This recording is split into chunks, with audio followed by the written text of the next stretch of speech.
I'm sure some of you guys have come across a person who have said that they have felt God, and maybe those some people are you guys as well. And I'm talking about this topic today because recently I have walked past a preacher who have preached about how he has felt God and how the experience has helped him in his life. So there's really nothing wrong with tapping into the unknown and feeling spiritually good. But the thing that got me thinking was that how would you know that the God that you have felt is truly God? Because if we take a look at the top three religions, which is Christianity, Islam, and Hinduism, I would say that if you truly felt God, that means that the God that other people are feeling is not real. And let me explain.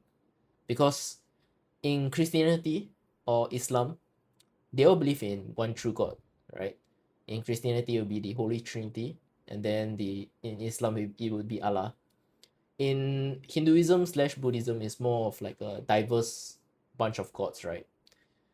But the thing is that if Christianity were to exist, that means that Islam and Buddhism is or Hinduism is wrong. And if Islam is true, that means the other two is wrong as well. And even though Buddhism has many diverse gods, right? The fact that Christianity and Islam only can have one true God means that if Buddhism is right, the other two is wrong as well. So truly, how can we really say that the God that you have felt is truly God? And this is I would say, the reason that's being given by each religion itself is that the devil has tempted you, or the devil has got you, tricked you into thinking that they are God. So the feeling that you have felt right now is not truly God, but actually the devil. But the thing is, how can we say that the feeling that you have experienced is truly God or the devil, right? How can we know that the God that you're feeling right now is actually not the devil himself? So these are the reasons or excuses that invalidates other religion beliefs.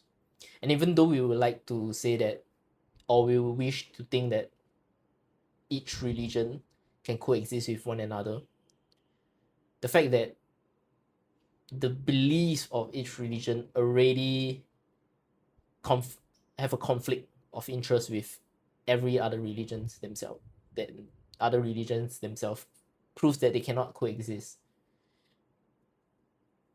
And this got me really thinking even further because if you take a look at the world population, 8.3 billion, and we take a look at the believers of Christianity, which is about 2.3 billion. If Christianity is right, that means God has already forsaken the other 6 billion people.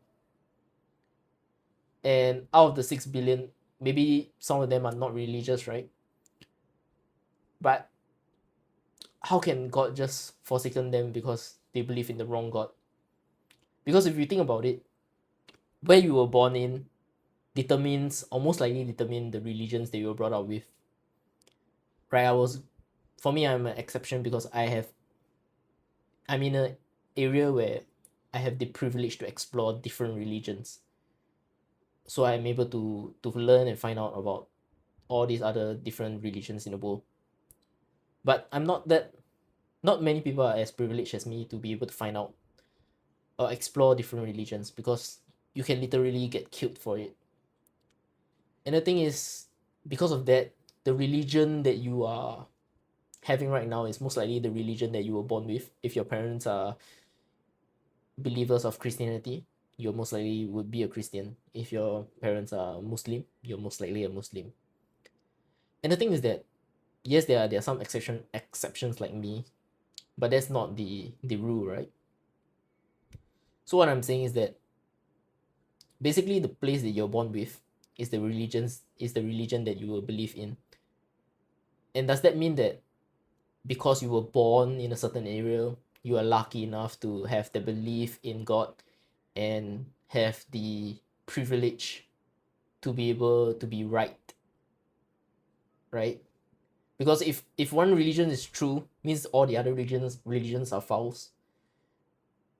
And that means that they will basically go to hell, right? They will be banished to hell. So does that mean that God has forsaken the other 6 billion people? And this is the thing that I do not understand.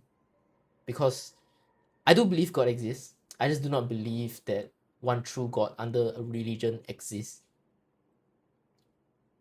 Right? I do believe that a God exists, but I don't believe, and it's very hard to find out why God would even do that in the first place. Right? If you were born in a certain area, let's say if Christianity was the one true religion, right? And then there was this Muslim believer who has been preached his entire life about Muslim belief, and he has probably done a bunch of good deeds in his life. Nothing wrong with it.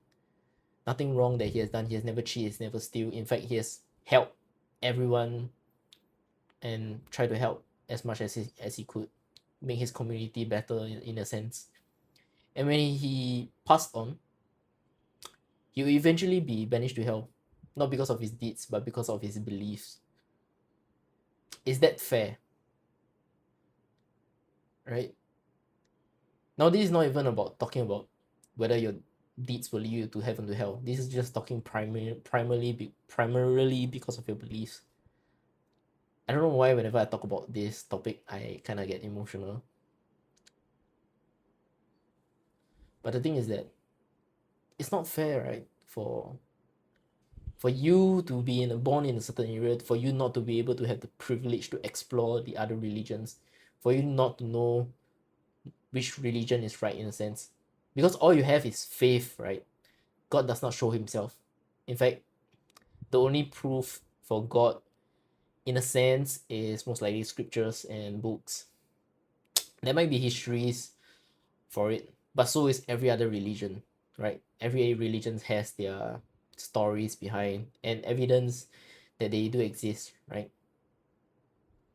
So I wouldn't call out like historical figures on why your religion would exist, because a historical figure that proves to exist does not mean that the religion is true.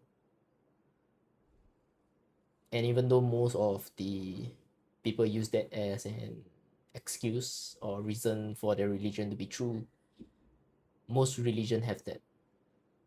So yeah, this really just got me thinking, because the preacher who has told me about his experience of how God has changed his life has, in a sense, got me thinking a little bit deeper on this topic. How it's not really fair to have people with different beliefs going to hell just cause of it, right? I don't know if you guys can help me understand this as well, because each religion has their own rules. Each religion, if you have to play by the rules of each religions, so you cannot explain to me this with your own rules, your own religion rules. You cannot explain this through your own religion rules. And it almost seems as though that God has kind of forsaken us in a sense, because we are left to find out on whose religion is real without truly knowing, because he has never shown up before, right? Yeah, so thank you guys and see you guys in the next video.